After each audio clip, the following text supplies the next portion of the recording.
서울의 가을은 언제나 아름답지만 홀로 맞이하는 계절은 쓸쓸함을 더했다.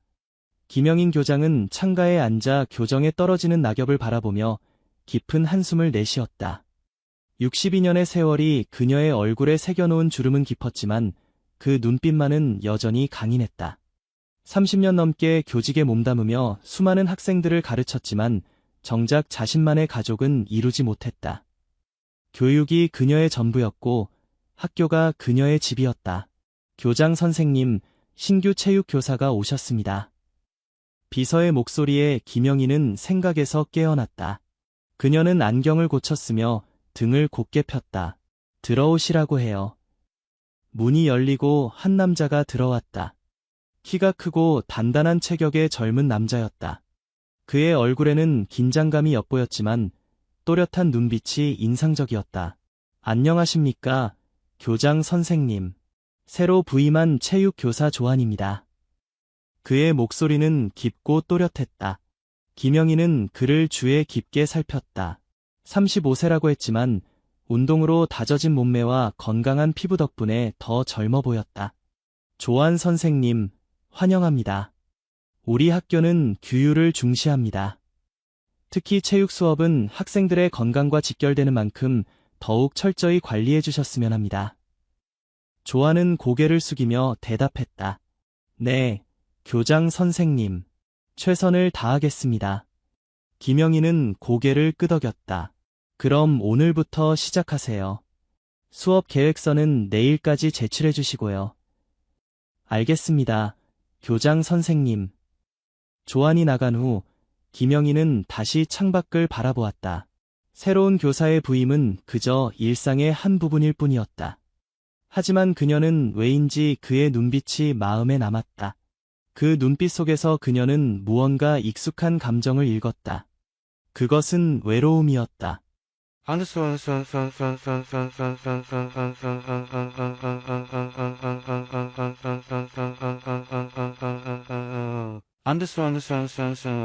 조한은 첫 수업을 마치고 체육관에 홀로 남았다.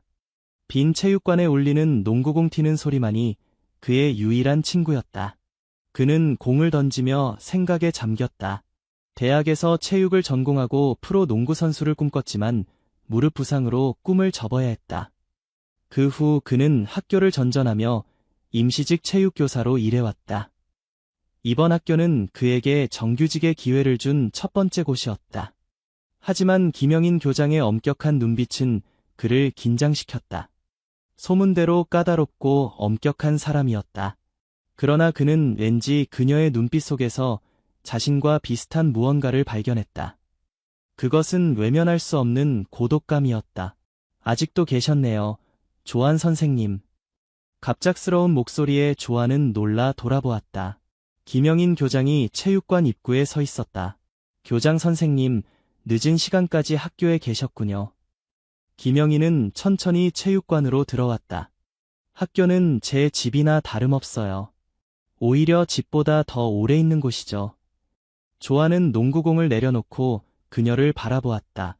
교복으로 갈아입지 않은 채 그는 땀에 젖은 운동복 차림이었다. 죄송합니다. 이런 모습으로 뵙게 되어. 김영희는 손을 저었다. 괜찮아요. 체육 선생님이니까요. 그녀는 잠시 주변을 둘러보았다. 수업은 어땠나요? 학생들 반응은요? 좋았습니다. 아이들이 활기차고 열정적이에요. 김영인의 입가에 희미한 미소가 번졌다. 그래요? 다행이네요. 우리 학생들이 좋은 인상을 줬다니 기쁘네요. 조한은 그녀의 미소에 잠시 멍해졌다. 엄격하고 차가운 이미지와는 달리 그녀의 미소는 따뜻했다. 선생님은 왜 교사가 되셨나요? 김영인이 문득 물었다. 조한은 잠시 생각에 잠겼다. 처음에는 그저 할 수 있는 일이어서 시작했습니다. 하지만 지금은 아이들이 성장하는 모습을 보는 것이 보람됩니다. 김영희는 고개를 끄덕였다. 교육의 참 의미를 아시는군요. 그럼 오늘은 이만 가보겠습니다. 수고하셨어요. 그녀가 돌아서서 걸어가는 모습을 바라보며 조한은 문득 그녀의 뒷모습이 외롭게 보인다고 생각했다. 강인함과 엄격함 뒤에 숨겨진 고독이 느껴졌다.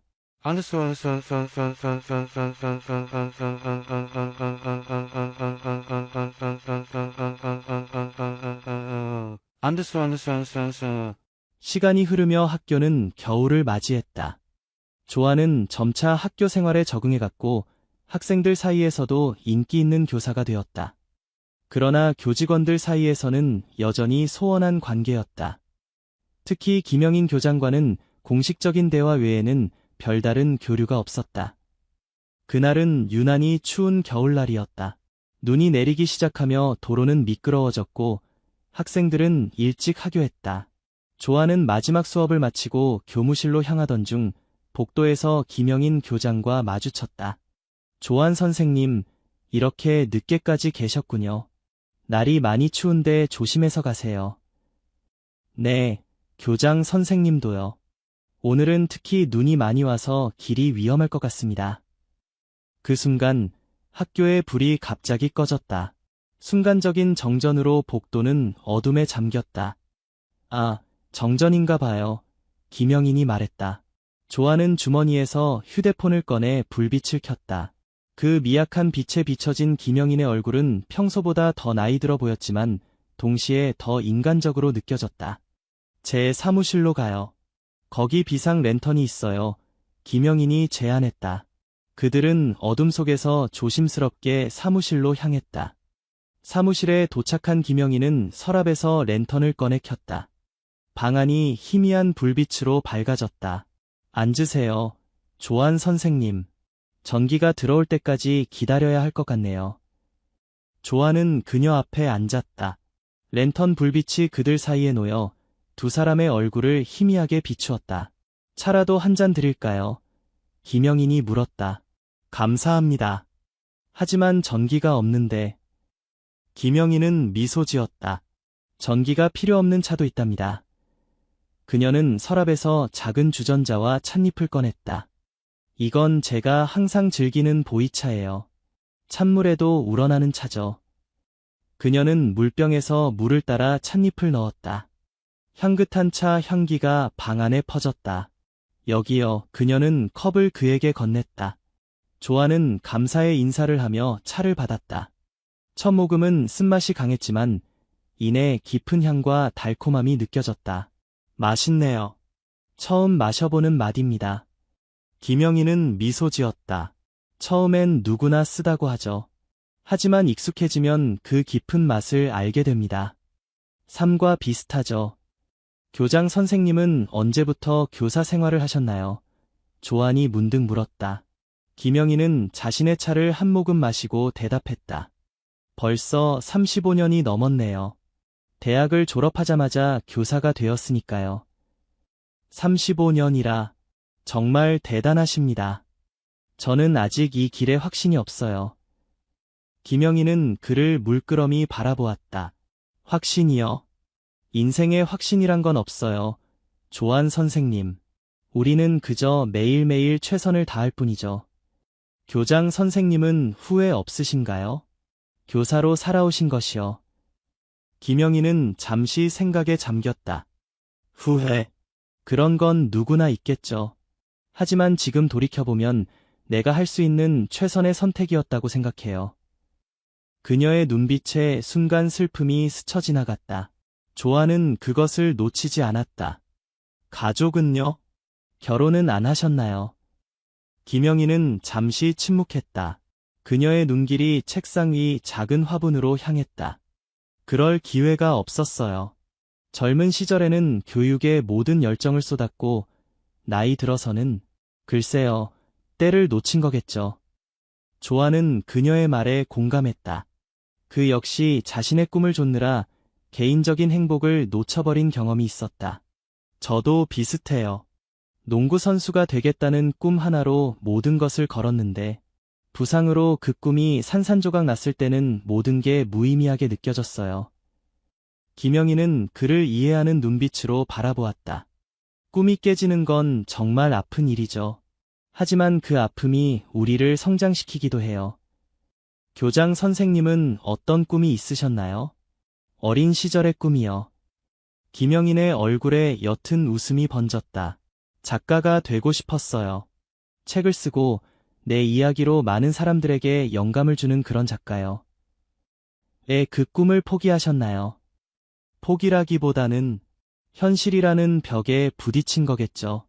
부모님이 일찍 돌아가시고 동생들을 돌봐야 했어요. 안정적인 직업이 필요했고 교사는 그런 면에서는 좋은 선택이었죠. 그녀의 말에서 조아는 자신과 닮은 삶의 무게를 느꼈다.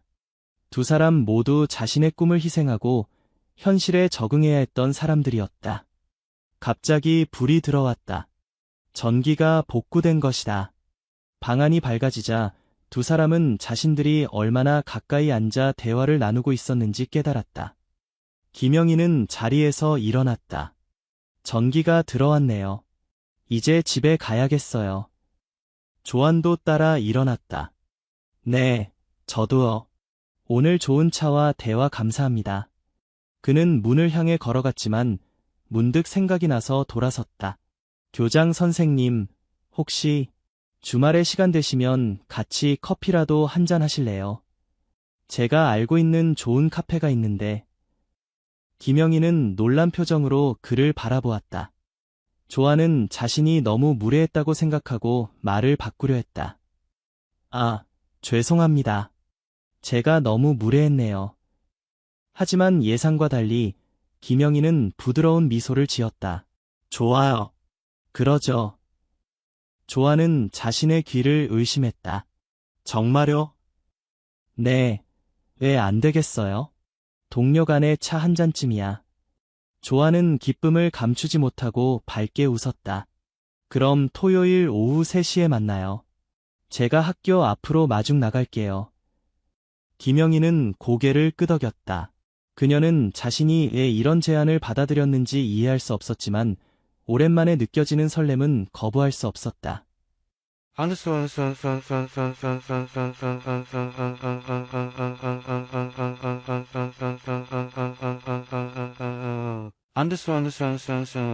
토요일이 되자 김영희는 아침부터 마음이 불안했다. 그녀는 옷장 앞에 서서 무엇을 입을지 고민했다. 평소에는 단정한 정장만 입었지만 오늘은 특별한 날이었다. 그녀는 오랫동안 입지 않았던 연한 베이지색 원피스를 꺼내 입었다. 거울 앞에 서서 자신의 모습을 비춰보니 마치 젊은 시절로 돌아간 듯한 느낌이 들었다. 내가 지금 뭐 하는 거지? 그녀는 자문했다. 하지만 그 답은 이미 알고 있었다. 그녀는 오랜만에 여자로서의 자신을 느끼고 있었다. 약속 시간보다 조금 일찍 그녀는 학교 정문 앞에 도착했다. 그리고 얼마 지나지 않아 조안이 나타났다. 그는 평소의 운동복이 아닌 단정한 셔츠와 청바지 차림이었다. 그의 손에는 작은 꽃다발이 들려 있었다. 기다리셨어요. 조안이 다가와 물었다. 그의 눈빛은 반짝였다.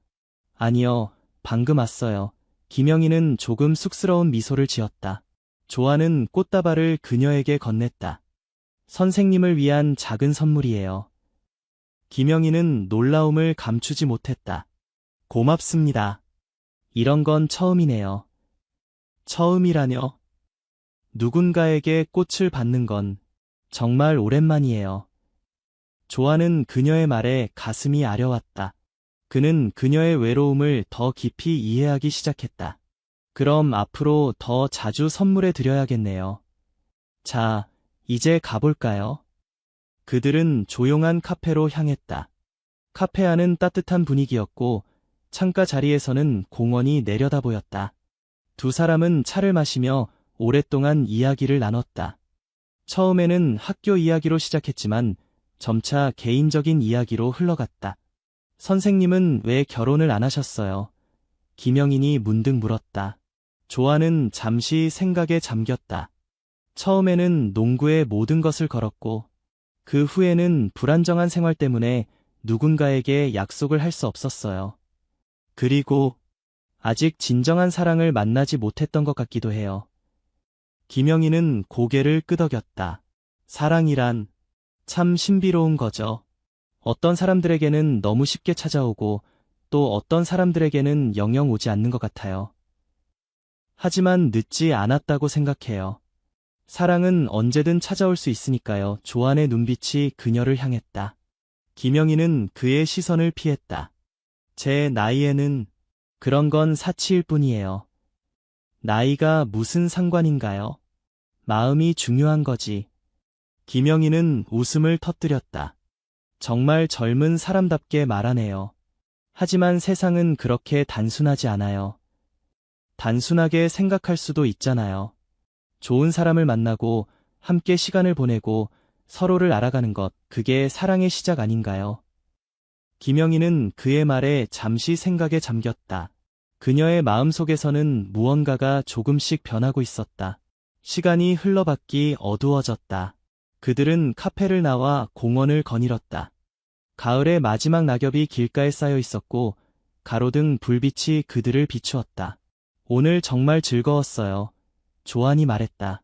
또 이렇게 만날 수 있을까요? 김영희는 망설였다.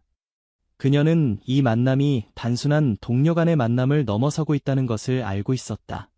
그리고 그것이 그녀를 두렵게 했다. 글쎄요. 우리는 같은 학교에서 일하고 있어요. 이런 관계가 학교에 알려지면.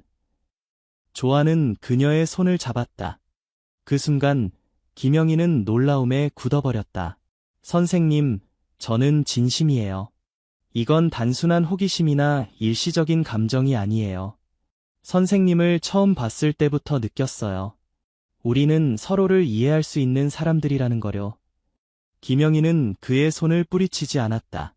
그녀는 오랜 시간 동안 혼자였다. 그리고 지금 누군가가 그녀에게 손을 내밀고 있었다. 시간이 필요해요. 그녀는 마침내 말했다. 이 모든 게 너무 갑작스러워요. 조안은 이해한다는 듯 고개를 끄덕였다. 기다릴게요. 얼마든지요. 그들은 헤어지기 전 서로를 바라보았다. 그 눈빛 속에는 오랜 고독과 새로운 희망이 공존하고 있었다.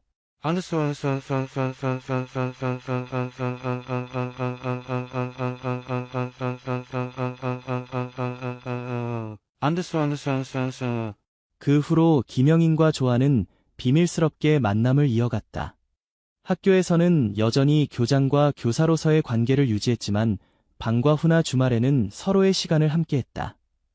그들은 서로에게 위로가 되었고 오랫동안 닫혀있던 마음의 문을 열기 시작했다. 김영희는 조안에게 자신의 젊은 시절 이야기를 들려주었다. 어떻게 그녀가 작가의 꿈을 접고 교사가 되었는지, 어떻게 부모님을 잃고 동생들을 키웠는지, 그리고 어떻게 첫사랑이 그녀를 배신하고 떠났는지. 그녀의 이야기는 아픔으로 가득했지만 그 속에는 강인함도 있었다. 조안은 그녀의 이야기를 들으며 그녀를 더 깊이 이해하게 되었다. 그는 자신의 이야기도 들려주었다. 가난한 집안에서 태어나 농구로 인생을 바꾸고자 했던 열정, 부상으로 모든 것을 잃었을 때의 절망, 그리고 그 후 방황하던 시간들까지. 두 사람은 서로의 상처와 꿈을 나누며 더 가까워졌다. 그들의 관계는 단순한 연인을 넘어 서로의 영혼을 이해하는 동반자로 발전했다. 그러나 모든 비밀은 언젠가 드러나기 마련이다. 그들의 만남이 학교 내에서 소문이 되기 시작했다. 처음에는 작은 수군거림이었지만 점차 더 큰 소문으로 번져갔다. 들었어? 교장 선생님이 조안 선생님이랑 사귄대. 말도 안 돼. 나이 차이가 얼마나 나는데. 아무래도 교장 자리 때문에 그런 거 아닐까? 이런 소문들이 학교를 떠돌기 시작했다. 학생들 사이에서도, 교사들 사이에서도, 그리고 학부모들 사이에서도. 어느 날 김영희는 교무회의를 주재하고 있었다. 모든 교사들이 모인 자리에서 교감이 갑자기 질문을 던졌다. 교장 선생님, 한 가지 여쭤봐도 될까요? 최근에 학교에서 떠도는 소문이 있는데. 방 안이 순간 조용해졌다. 김영희는 교감을 바라보았다. 어떤 소문인가요? 교장 선생님과 조안 선생님의 관계에 대한 소문입니다. 많은 교사들과 학부모들이 걱정하고 있어요. 김영희는 잠시 침묵했다. 그녀는 회의실을 둘러보았다. 모든 교사들의 시선이 그녀에게 향해 있었다. 그 중에서도 조안의 눈빛이 그녀에게 힘을 주었다. 제 사생활에 대해 이 자리에서 이야기하는 것이 적절한지 모르겠네요. 김영인이 침착하게 말했다. 하지만 명확히 말씀드리자면 제 개인적인 관계가 학교 업무에 영향을 미친 적은 없습니다. 그리고 앞으로도 그럴 것입니다. 교감은 만족하지 못한 표정이었다. 하지만 교장 선생님, 이런 관계는 학교의 위신에 문제가 될 수 있습니다. 특히 나이 차이가 있는 관계는 학생들에게 좋지 않은 영향을 줄 수 있고요. 김영인의 얼굴이 굳어졌다. 평소의 차분함과 침착함이 사라지고 분노가 치밀어 올랐다. 교감 선생님, 제가 30년 넘게 이 학교에서 일하면서 단 한 번도 개인적인 감정을 업무에 개입시킨 적이 없습니다. 그리고 학생들에게 좋지 않은 영향이라고요? 두 성인이 서로 존중하고 배려하는 관계가 어떻게 나쁜 영향을 줄 수 있죠? 회의실은 더욱 조용해졌다. 김영인의 감정적인 반응은 모두를 놀라게 했다. 그녀는 항상 감정을 드러내지 않는 사람이었기 때문이다. 조안이 자리에서 일어났다. 제가 말씀드려도 될까요? 모든 시선이 그에게 향했다. 저는 김영인 교장 선생님을 진심으로 존경하고 사랑합니다. 우리의 관계는 누구도 해치지 않으며 오히려 서로에게 큰 힘이 되고 있습니다. 나이 차이가 있다는 이유만으로 우리 관계를 판단하는 것은 편견이라고 생각합니다. 교감은 불편한 표정으로 말했다. 그렇게 간단한 문제가 아닙니다. 이미 학부모들 사이에서도 소문이 퍼지고 있고 일부 학부모들은 항의하고 있습니다. 다른 교사 한 명이 입을 열었다. 저도 한 말씀 드려도 될까요? 저는 개인적으로 두 분의 관계가 어떤지 판단할 위치에 있지 않다고 생각합니다. 다만 우리 모두 성인으로서 서로의 선택을 존중해야 하지 않을까요? 몇몇 교사들이 동의하며 고개를 끄덕였다. 하지만 여전히 불편한 표정을 짓는 교사들도 있었다. 김영인은 깊은 숨을 들이쉬었다. 오늘 회의는 여기까지 하겠습니다. 다른 안건들은 다음 회의에서 논의하도록 하죠. 회의가 끝나고 모두가 나간 후 김영인은 창가에 서서 바깥을 바라보았다. 조안이 그녀에게 다가왔다. 괜찮으세요? 김영인은 고개를 저었다. 아니, 괜찮지 않아요. 이렇게 될 줄 알았어요. 내가 너무 순진했던 거죠. 조안은 그녀의 손을 잡았다. 우리는 아무런 잘못도 하지 않았어요. 단지 서로를 사랑하고 있을 뿐이에요. 하지만 세상은 그렇게 단순하지 않아요.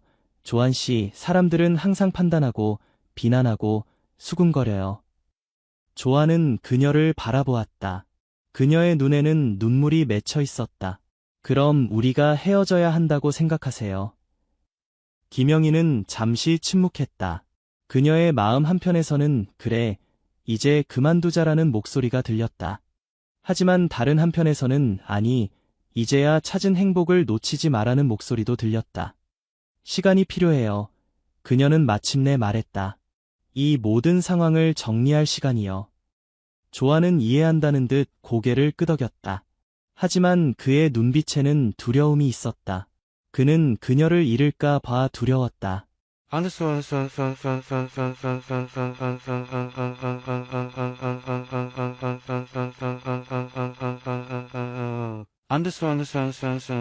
그날 밤 김영인은 집에서 오랜 시간 생각에 잠겼다.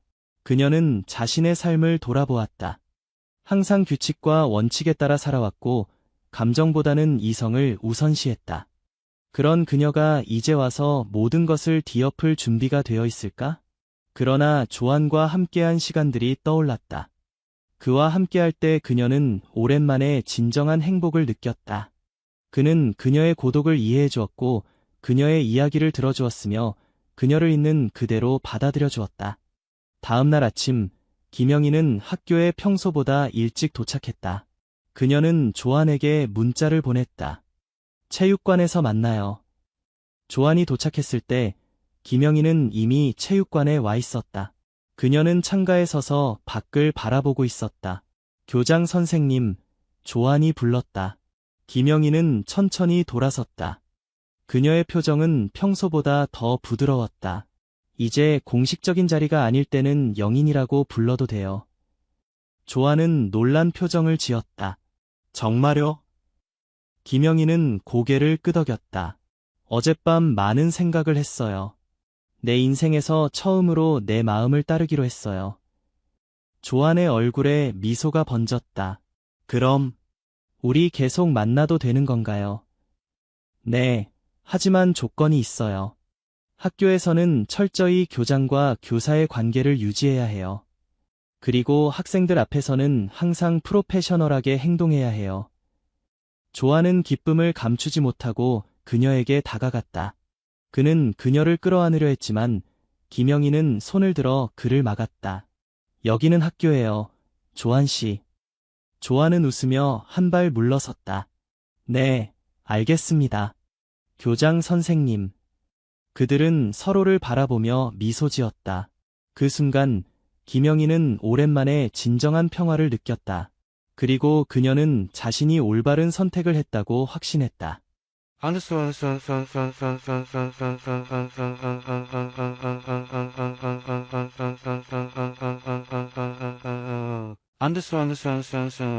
시간이 흘러 겨울이 끝나고 봄이 왔다. 김영인과 조안의 관계는 여전히 학교 내에서 화제였지만 점차 사람들의 관심도 줄어들었다. 두 사람은 조심스럽게 관계를 이어가면서도 학교에서는 철저히 교장과 교사로서의 관계를 유지했다. 그러나 김영인에게 이상한 변화가 나타나기 시작했다. 그녀는 갑자기 피로를 느끼거나 어지러움을 호소했고 간혹 수업 중에 갑자기 화장실로 달려가기도 했다. 처음에는 단순한 과로라고 생각했지만 증상이 계속되자 그녀는 불안해졌다. 어느 날 조아는 그녀의 사무실을 찾아갔다. 김영희는 창백한 얼굴로 앉아 있었다. 괜찮아요. 얼굴이 안 좋아 보여요. 조안이 걱정스럽게 물었다. 김영희는 미소를 지으려 했지만 그녀의 얼굴에는 불안함이 가득했다. 괜찮아요. 그냥 조금 피곤한 것 같아요. 병원에 가봐야 하지 않을까요? 요즘 계속 컨디션이 안 좋은 것 같은데. 김영희는 잠시 생각에 잠겼다. 그녀도 자신의 상태가 심상치 않다는 것을 알고 있었다. 그래요. 내일 병원에 가볼게요. 다음 날, 김영희는 혼자 병원을 찾았다. 그녀는 여러 검사를 받았고, 의사는 곧 결과를 알려주겠다고 했다. 그리고 일주일 후, 그녀는 다시 병원을 찾았다. 김영인 씨, 검사 결과가 나왔습니다. 의사는 진지한 표정으로 말했다. 김영희는 마음의 준비를 했다. 어쩌면 심각한 병일지도 모른다는 두려움이 있었다. 어떤 결과인가요? 의사는 잠시 침묵하다가 말했다. 김영인 씨, 당신은 임신하셨습니다. 김영희는 그 자리에서 얼어붙었다. 뭐라고요? 그게 말이 됩니까? 제 나이가 62세라는 것은 알고 있습니다. 정말 매우 드문 경우입니다. 사실 이런 경우는 의학문헌에도 거의 보고된 적이 없어요. 하지만 검사 결과는 명확합니다. 당신은 임신 초기 상태입니다. 김영희는 숨을 깊게 들이마셨다.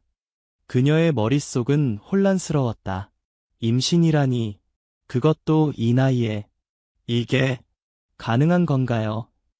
의사는 고개를 끄덕였다. 드문 경우지만 가능합니다. 폐경 후에도 아주 드물게 배란이 일어날 수 있거든요. 하지만 말씀드려야 할 것은 이런 고령 임신은 매우 위험할 수 있다는 점입니다. 당신과 아기 모두에게요.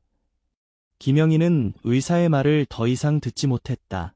그녀의 머릿속은 온통 혼란스러웠다. 임신, 아기, 이 나이에, 조안과의 아이.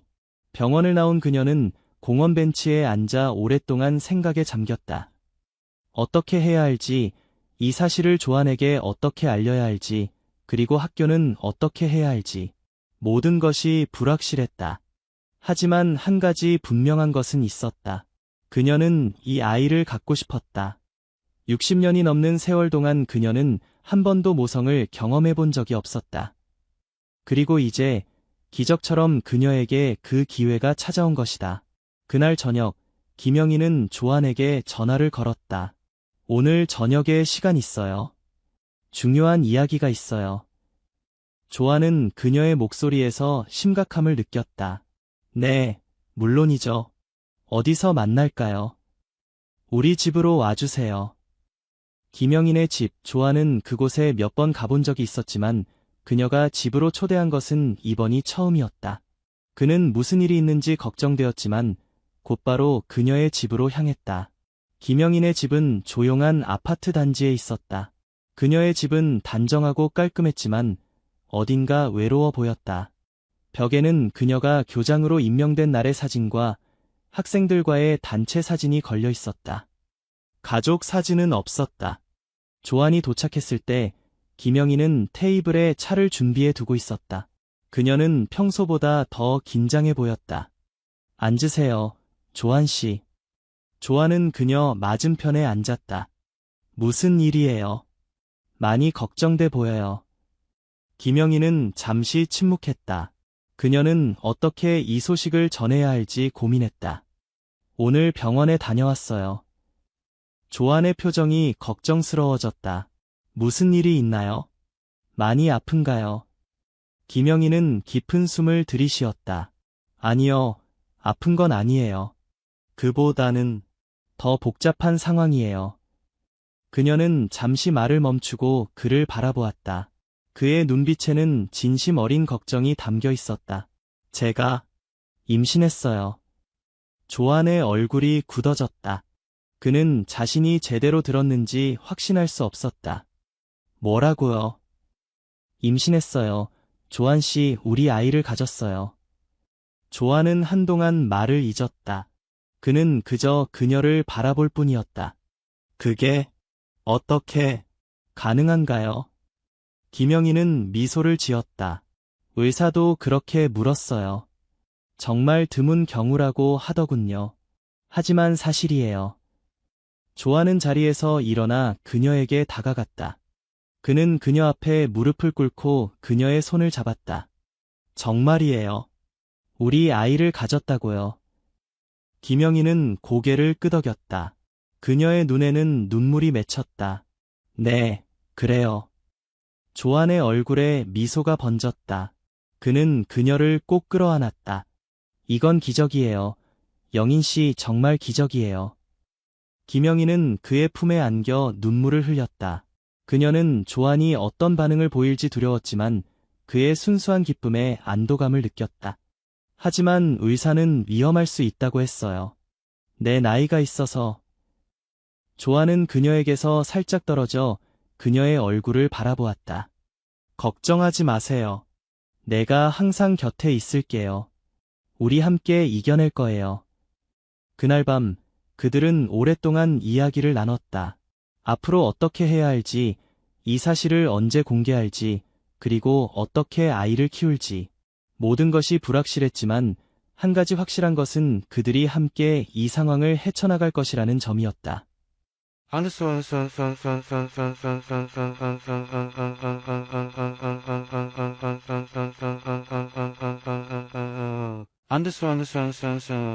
임신 소식은 곧 학교 전체에 퍼졌다. 처음에는 작은 소문으로 시작했지만 김영인의 몸 상태가 변하면서 더 이상 숨길 수 없게 되었다. 학교 이사회는 긴급 회의를 소집했고 김영인은 자신의 상황을 설명해야 했다. 김영인 교장, 이런 상황은 전례가 없습니다. 학교의 명예와 학생들에게 미치는 영향을 생각하셔야 합니다. 이사회 의장이 냉정한 목소리로 말했다. 김영희는 차분하게 대답했다. 저도 이 상황이 쉽지 않다는 것을 알고 있습니다. 하지만 저에게 이것은 기적과도 같은 일입니다. 저는 이 아이를 포기할 수 없습니다. 그렇다면 사직을 고려해 보셨나요? 김영희는 잠시 침묵했다. 그녀는 이미 이런 질문을 예상하고 있었다. 네, 생각해봤습니다. 하지만 제가 30년 넘게 이 학교를 위해 헌신해왔다는 것을 기억해 주셨으면 합니다. 저는 이 학교와 학생들을 사랑합니다. 그리고 저는 여전히 이 학교의 교장으로서 역할을 다할 수 있습니다. 이사회 위원들은 서로를 바라보았다. 그들은 김영인의 헌신과 업적을 알고 있었지만 이런 상황은 처음이었다. 아기의 아버지는요? 한 위원이 물었다. 김영인은 깊은 숨을 들이쉬었다. 조한 선생님입니다. 그리고 그는 이 아이에 대한 모든 책임을 다할 준비가 되어 있습니다. 이사회 회의는 결론 없이 끝났다. 이사회는 더 많은 논의가 필요하다며 시간을 요청했다. 그동안 김영인은 교장직위를 유지하되 필요한 경우 휴직할 수 있다는 조건이 제시되었다. 학교로 돌아온 김영인은 교무실에서 많은 시선을 받았다. 어떤 교사들은 따뜻한 미소로 그녀를 맞이했지만 어떤 교사들은 불편한 표정을 숨기지 않았다. 조아는 그녀 곁에 서서 묵묵히 지지해 주었다. 가장 힘든 것은 학생들과 학부모들의 반응이었다. 일부 학부모들은 자녀들을 다른 학교로 전학시키겠다고 위협했고 몇몇 학생들은 김영인을 볼 때마다 수근거렸다. 하지만 또 다른 학생들과 학부모들은 그녀를 지지했다. 교장 선생님, 축하드려요. 한 학생이 복도에서 그녀에게 말했다. 우리 선생님들도 행복할 권리가 있다고 생각해요. 이런 지지의 말들이 김영인에게 큰 힘이 되었다. 그녀는 점점 더 자신의 결정에 자신감을 갖게 되었다. 어느 날, 조아는 그녀의 사무실을 찾아와 한 가지 제안을 했다. 저와 결혼해주세요, 영인 씨. 김영인은 놀란 표정으로 그를 바라보았다. 결혼이요? 네, 우리는 서로 사랑하고 있고, 이제 곧 아이도 태어납니다. 저는 당신과 아이에게 제 이름을 주고 싶어요. 그리고 모두에게 우리가 진지한 관계라는 것을 보여주고 싶어요. 김영인은 잠시 생각에 잠겼다. 결혼. 그녀는 한 번도 결혼할 기회가 없었다. 그리고 이제 62세의 나이의 그녀는 결혼과 출산을 동시에 경험하게 될 것이다. 네, 조한 씨, 당신과 결혼하고 싶어요. 조한의 얼굴에 환한 미소가 번졌다. 그는 그녀의 손을 잡고 키스했다. 고마워요. 영인 씨, 당신을 행복하게 해드릴게요. 그들의 결혼식은 조용히 진행되었다. 가까운 친구들과 몇몇 교사들만 초대된 작은 식이었지만 그 속에서 느껴지는 행복과 사랑은 누구보다 컸다. 김영인은 흰색 원피스를 입고 단정한 모습으로 나타났다. 그녀의 배는 이제 살짝 불러오고 있었다. 결혼식이 끝난 후 그들은 함께 새로운 집으로 이사했다. 그들의 집은 학교에서 멀지 않은 곳에 있었고 아이를 키우기에 적합한 환경이었다. 시간이 흐르며 김영인의 몸은 점점 더 변화했다. 고령 임신으로 인한 위험이 있었지만 그녀는 정기적인 검진과 철저한 관리로 건강을 유지했다. 조아는 그녀의 곁에서 한시도 떠나지 않고 모든 것을 도왔다. 그는 집안일을 도맡아 하고 그녀가 필요로 하는 모든 것을 챙겼다. 학교에서는 김영인이 임신 중반기에 접어들자 교감에게 임시로 일부 업무를 위임했다. 그러나 그녀는 여전히 학교 운영에 참여했고 매일 학교에 출근했다. 그녀의 변화는 학교 분위기에도 영향을 미쳤다. 예전에 엄격하고 차가운 교장이 아닌 부드럽고 따뜻한 미소를 지닌 교장으로 변모했다. 학생들은 점차 그녀의 임신을 축하하기 시작했다. 일부 여학생들은 그녀를 위한 아기용품을 손수 만들어 선물했고 교사들도 베이비 샤워 파티를 준비했다. 학교 전체가 마치 한 가족이 된 것 같았다. 그러나 모든 것이 순탄한 것은 아니었다. 임신 7개월 차의 김영인은 갑작스러운 복통으로 응급실에 실려갔다. 의사는 조기 진통의 위험이 있다며 절대 안정을 처방했다. 그녀는 병원에서 일주일을 머물러야 했고 그 후로는 집에서 절대 안정을 취해야 했다. 죄송해요, 조한 씨, 내가 이렇게 되어서. 병원 침대에 누워있는 김영인이 말했다. 조한은 그녀의 손을 꼭 잡았다. 무슨 말씀을 하세요? 당신은 아무 잘못이 없어요. 우리 아이는 강해요. 당신처럼요. 반드시 건강하게 태어날 거예요. 김영인은 눈물을 흘렸다. 그녀는 처음으로 자신이 정말 사랑받고 있다고 느꼈다. 그리고 그 사랑이 그녀에게 큰 힘이 되었다. 김영인이 병원에 입원한 동안 학교는 일시적으로 교감이 운영을 맡았다. 그리고 많은 학생들과 교사들이 그녀를 방문했다. 그들은 그녀에게 카드와 선물을 가져왔고 빠른 회복을 기원했다.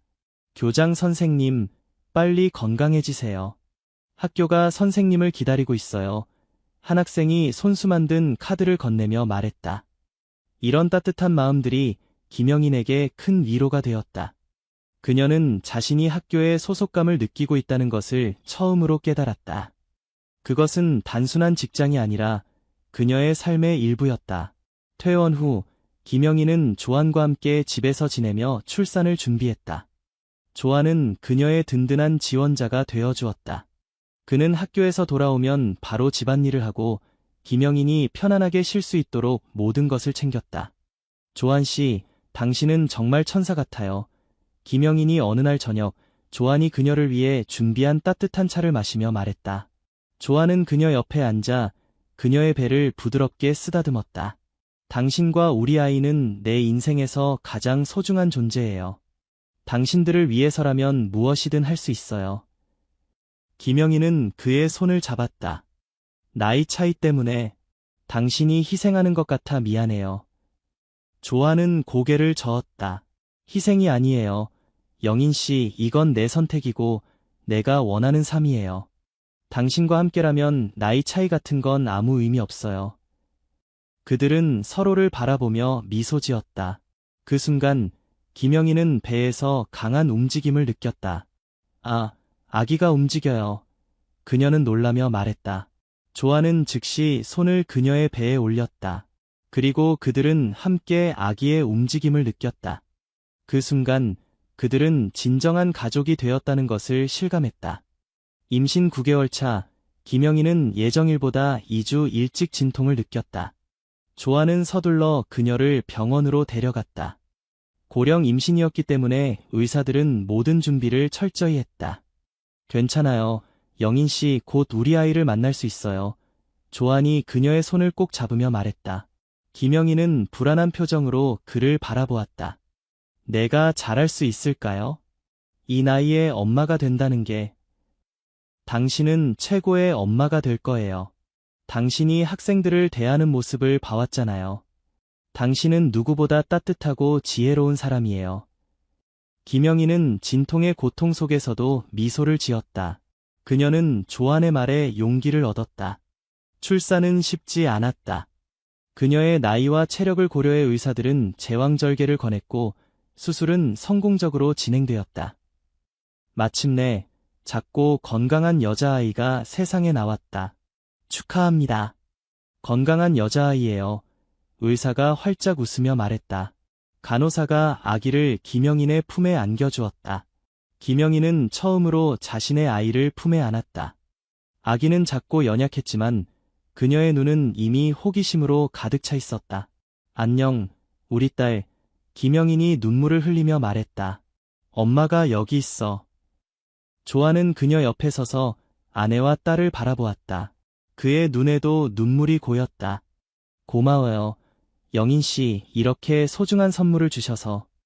그들은 아이의 이름을 조미래로 지었다. 미래는 아름다운 미래라는 의미를 담고 있었다. 그것은 그들이 함께 만들어갈 미래를 상징했다. 미래의 탄생은 학교 전체에 기쁜 소식이 되었다. 교사들과 학생들은 축하 메시지를 보내왔고 많은 사람들이 병원을 찾았다. 처음에는 그들의 관계에 비판적이었던 사람들조차 작은 생명 앞에서는 마음을 열게 되었다. 미래가 태어난 지 한 달 후 김영인은 잠시 학교를 방문했다. 그녀는 미래를 품에 안고 교무실에 들어섰다. 교장 선생님, 교사들이 반갑게 그녀를 맞이했다. 이렇게 곱게 태어났네요. 한 여교사가 미래를 보며 말했다. 정말 예쁜 아이예요. 다른 교사가 덧붙였다. 김영인은 미소를 지었다. 그녀는 과거에 이렇게 따뜻한 환영을 받아본 적이 없었다. 학교는 이제 그녀에게 또 다른 가족과 같은 존재가 되었다. 조만간 다시 학교로 돌아올 생각이에요. 김영인이 말했다. 하지만 당분간은 미래와 함께 시간을 보내려고 해요. 교사들은 이해한다는 듯 고개를 끄덕였다.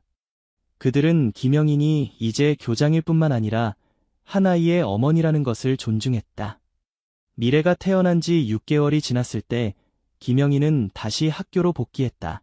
그녀는 학교 근처에 믿을 수 있는 보모를 구했고 점심시간에는 집에 가서 미래를 보는 일정을 만들었다. 조안도 자신의 수업 일정을 조정해 가능한 한 많은 시간을 아이와 함께 보냈다. 학교로 돌아온 김영희는 이전과는 다른 모습이었다. 그녀는 더 부드럽고 이해심 많은 교장이 되었다. 특히 학생들의 감정과 필요에 더 민감하게 반응했다. 엄마가 되면서 그녀는 다른 사람들의 마음을 더 깊이 이해하게 되었다. 교장 선생님, 요즘 많이 달라지셨어요. 한 교사가 어느 날 말했다. 김영희는 미소를 지었다. 그래요? 어떻게요? 더 부드러워지셨어요. 학생들도 교장 선생님을 더 편하게 생각하고 상담도 많이 찾아와요. 김영희는 그 말에 감동했다. 그녀는 자신이 변화하고 있다는 것을 느꼈지만 그것이 학교에 긍정적인 영향을 미치고 있다는 사실이 기뻤다. 한편 조안도 변화하고 있었다. 아버지가 된 그는 더 책임감 있고 진중한 사람이 되었다. 학생들을 대할 때도 더 세심하고 배려심 깊어졌다. 그는 더 이상 불안정한 젊은 교사가 아니라 한 가정의 가장으로서 더 성숙한 모습을 보여주었다. 시간이 흐르며 미래는 점점 자라났다. 그녀는 밝고 활기찬 아이로 성장했다. 김영인과 조아는 그녀에게 풍부한 사랑과 관심을 쏟았다. 그들의 나이 차이는 오히려 미래에게 다양한 경험과 지혜를 전해줄 수 있는 장점이 되었다. 미래가 3살이 되었을 때 그녀는 종종 부모와 함께 학교를 방문했다. 학교는 그녀에게 또 다른 놀이터였고 학생들과 교사들은 그녀를 자신들의 마스코트처럼 여겼다. 미래야, 안녕. 학생들이 그녀를 보며 반갑게 인사했다. 미래는 수줍게 웃으며 대답했다. 안녕하세요. 이런 모습을 보며 김영희는 자신의 인생이 얼마나 풍요로워졌는지 실감했다. 그녀는 이제 단순한 교장이 아니라 한 아이의 어머니이자 한 남자의 아내였다. 그리고 그 역할들이 그녀를 더 완전한 인간으로 만들어주었다. 어느 날 저녁, 미래를 재운 후 김영인과 조아는 거실에 앉아 차를 마시며 대화를 나눴다. 가끔 꿈을 꾸는 것 같아요. 김영인이 말했다. 내가 정말 이렇게 행복한 삶을 살고 있는 건지 믿기지 않아요. 조아는 그녀의 손을 잡았다. 당신은 이 모든 행복을 받을 자격이 있어요. 영인 씨. 당신은 항상 다른 사람들을 위해 살아왔잖아요. 이제는 당신 자신의 행복을 누릴 차례예요. 김영희는 그를 바라보았다. 그의 눈빛에는 여전히 첫날과 같은 진실함과 사랑이 담겨 있었다. 당신을 만난 것은 내 인생 최고의 행운이에요. 조한 씨. 아니요, 제가 더 행운이죠. 당신과 미래는 제 삶의 전부예요. 그들은 서로를 바라보며 미소 지었다. 나이 차이, 사회적 편견, 그리고 수많은 어려움을 극복하고 그들은 진정한 사랑과 행복을 찾았다. 그리고 그 여정은 아직 끝나지 않았다. 그들 앞에는 미래라는 이름의 아이와 함께할 많은 날들이 기다리고 있었다. 학교에서 그들은 여전히 교장과 교사로 일했지만 그들의 관계는 이제 누구도 부정할 수 없는 현실이 되었다. 학생들은 그들을 보며 진정한 사랑과 헌신이 무엇인지 배웠고 교사들은 그들의 모습에서 삶의 용기와 가능성을 발견했다. 그리고 김영인과 조아는 매일 밤 미래의 방에 들어가 그녀가 잠든 모습을 바라보며 감사의 기도를 드렸다. 그들의 삶은 완벽하지 않았지만 그들이 함께하는 한 모든 것이 가능했다. 그것이 바로 사랑의 힘이었다. 우리 함께 더 많은 추억을 만들어요. 조안이 속삭였다. 김영희는 고개를 끄덕였다. 네, 우리 가족의 이야기는 이제 막 시작됐으니까요. 그들의 이야기는 계속 이어질 것이다. 나이와 지위, 사회적 편견을 뛰어넘어 두 영혼이 만나 하나가 되는 기적 같은 이야기. 그리고 그 사랑의 결실인 미래와 함께 그들은 새로운 내일을 향해 나아갈 것이다.